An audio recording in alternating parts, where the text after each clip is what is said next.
I don't need reverse lights. So where my reverse light sensor goes, it's a little switch. I decided to put a fluid temperature sensor there.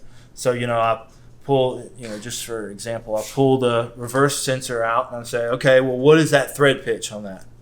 And you find that thread pitch, and then you say, okay, well, what's a fluid temperature thread pitch? Okay, and so now I've got to convert this thread pitch to this thread pitch and fill in, the blanks. So then I did that, and that's something I did when I was deciding to wire the cars. What can I wire? Oil temp, oil pressure, those are obvious. What about transmission fluid? What does transmission fluid do on the track? I have no clue. Do you?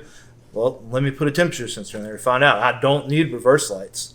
So I've got a spot to tap in the transmission there. So I did that, and I noticed my transmission fluid was getting like 180 degrees, which is pretty dang hot for oil. Oil starts to break down at right around that temperature. And it's like, okay, well, I'm spending a lot of money on transmission fluid.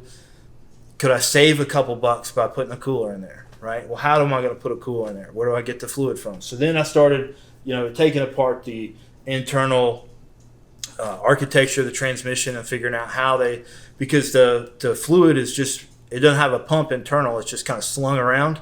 And so they've got these passageways that'll catch and redistribute the fluid through these tunnels. Okay, well, to get in there, they have to drill the case and then they put a plug.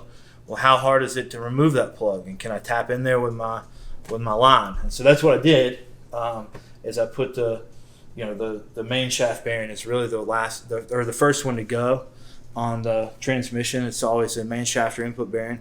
And that's because it's the highest, right? So the fluid's sitting, it's sitting out of the fluid level. It's got to get fluid slung to it and then run down the center of the shaft, and it just wasn't very good. So I tapped in right there. That's where my fluid comes back into the transmission. It's right into the main shaft. It's still getting the fluid slung around everywhere else. I'm not hurting anything or taking anything away from that. I'm pulling fluid out of the drain plug to the pump, from the pump to the filter, and then from the filter to the transmission, or through the cooler and then to the transmission.